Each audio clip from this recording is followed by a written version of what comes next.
El Señor escucha a su pueblo, hermanos y hermanas, quienes nos siguen a través de la transmisión desde ese santuario del Cristo Negro, Señor de San Román. El Salmo 93 nos afirma con mucha contundencia de que Dios está siempre atento a nuestras súplicas. El Señor escucha a su pueblo. Y en el Evangelio de hoy, un Evangelio muy chiquito, apenas 2 versículos, Jesús prorrumpe en alegría. Prorrumpe en alegría y se dirige de una manera no común en el Evangelio de San Mateo al Padre y le dice: yo te alabo. Jesús está muy agradecido y muy reconocido, repito, muy alegre por cómo Dios es su Padre. Y le reconoce que Dios su Padre es creador de cielo y tierra. Creador de cielo y tierra. Al decir que Dios es creador del cielo y tierra, no lo experimenta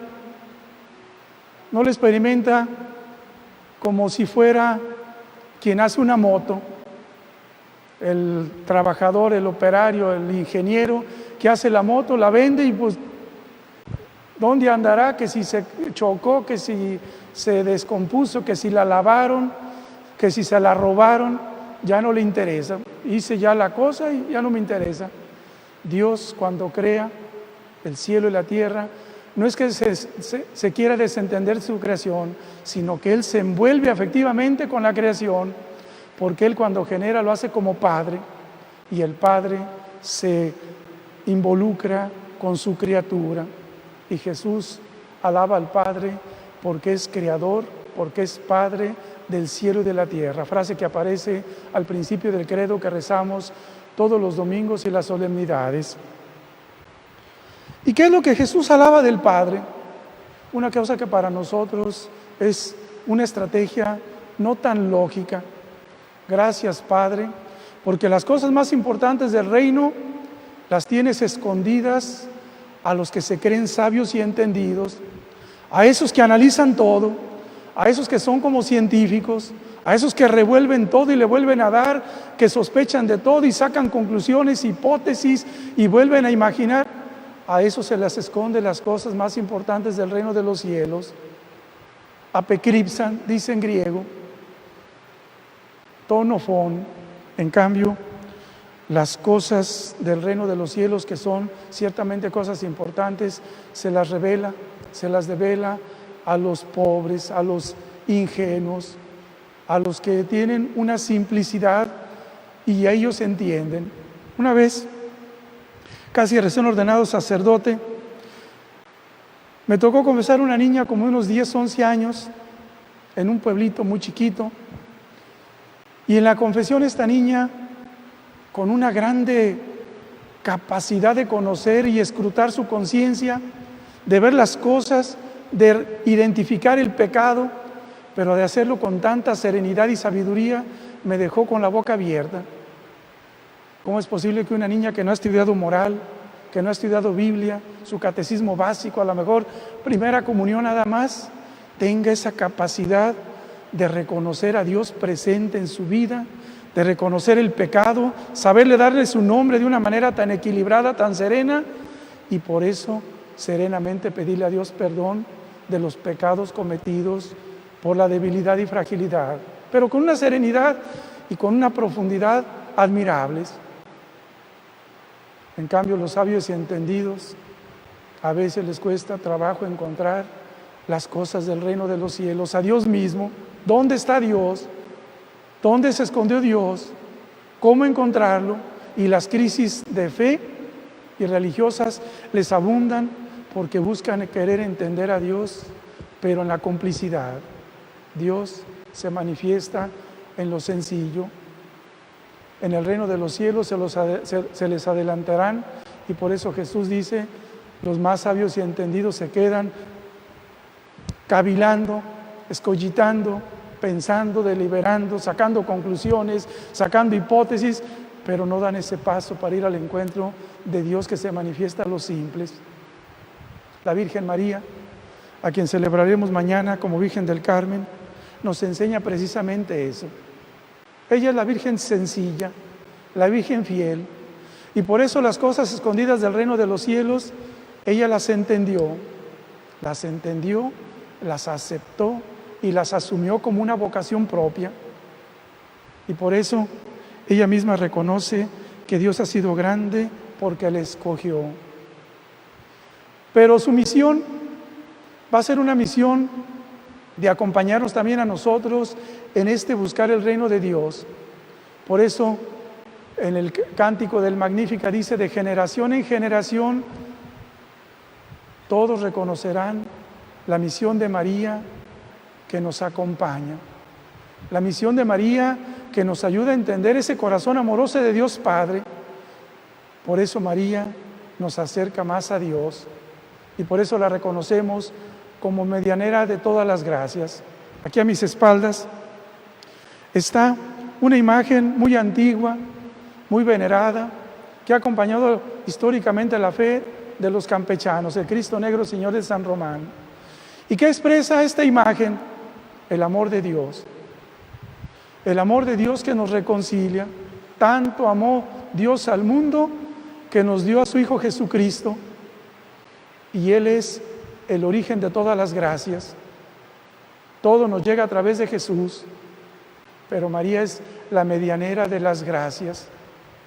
María tiene esa misión como madre de precisamente enseñarnos las cosas más importantes del reino de los cielos, para que no quedemos en ascuas, que no quedemos con no entendí, que no quedemos con yo no comprendo, sino que ella con peras y manzanas nos explica la sencillez del reino de los cielos, para que así el amor de Dios que nos ama como un Padre que nos ha generado no quede desconocido para nosotros. Como experiencia humana, cuando alguien vive huérfano, sea realmente o afectivamente, cómo tiene esos conflictos. En cambio, cuando alguien siente siempre la presencia del Padre que acompaña, que cuida, que protege, que quiere, que acaricia, que educa, que corrige, crece uno con mucha seguridad. Hoy el Salmo 93, en una de sus estrofas, decía: jamás Dios retira su ayuda de sus fieles, jamás los deja sin amparo. Dios escucha nuestro clamor y por eso se ha envuelto, se ha involucrado con nosotros afectivamente. No es un Dios creador lejano y frío, sino que es un Padre que nos ha creado, que nos acompaña, que nos recibe en su casa, que nos adopta como hijos suyos. Tanto amó Dios al mundo que nos mandó a su Hijo. Otro día se me ocurrió una comparación que nos puede ayudar para entender ese amor de Dios por nosotros. Hagan de cuenta que nosotros somos unos reos de unos que nos tienen en una casa de resguardo, nos tienen ya con bombas, con sensores, que si alguien se mueve prácticamente explotamos. Y entonces alguien nos quiere salvar y puede mandar un robot que al fin y al cabo, si explota el robot, pues es una máquina. Pero alguien puede mandar un experto en desarmar bombas con sus trajes, pero ¿quién manda a su hijo más querido para que arriesgue su vida sin protección, para que vaya a salvar a alguien que está condenado a muerte? Y eso es lo que hace Dios. Nosotros que estábamos condenados a muerte, hemos sido salvados y redimidos por ese Cristo que ha sido mandado por el Padre, para que arriesgando su vida, y la arriesga tanto que sube a la cruz amorosamente, para que nosotros no tengamos que explotar y morir, sino que por su sacrificio nosotros vivamos. Y esa es la gracia que Cristo nos trae. Ese es el misterio del reino de Dios, que solamente los simples lo entienden. Y por eso el segundo versículo de este capítulo 11 que hemos leído dice: nadie conoce a nadie más al Padre que el Hijo, y nadie conoce al Padre sino aquel a quien el Hijo se lo quiere dar a conocer. Para conocer ese grande amor que Dios nos tiene, solamente a través de Jesucristo lo vamos a encontrar, porque Él es el camino que nos conduce al Padre. Por eso qué importante es tener presente a Jesucristo, que lo podemos encontrar en su palabra proclamada cuando nos reunimos en asamblea, su palabra que personalmente podemos leer, que personalmente podemos en la oración meditar, escrutar, pero también lo podemos encontrar en los sacramentos. Cristo está realmente presente en los sacramentos, en la Eucaristía, en la confesión, en la unción de los enfermos, en el bautismo, en el matrimonio, en la unción sacerdotal. Cristo ahí está presente porque los sacramentos son signos sensibles que nos transmiten esa gracia invisible de Dios a través de Jesucristo.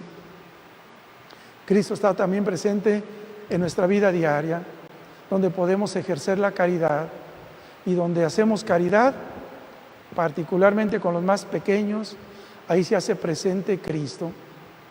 Gracias que me diste de comer, gracias que me diste de beber, gracias que me visitaste, gracias que me aceptaste, gracias que me tuviste paciencia, gracias que me corregiste, gracias que me enseñaste, gracias que me aguantaste en mis momentos difíciles. En los más pobres, cuando se ejerce caridad, ahí está presente Cristo y por eso su gracia brota en nosotros, gracia de salvación.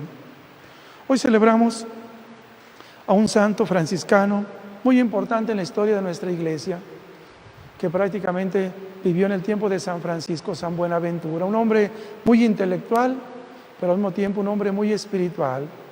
Nacido en 1221 y muerto cuando se celebraba un importante concilio en la historia de la Iglesia, el Concilio de León, en 1274.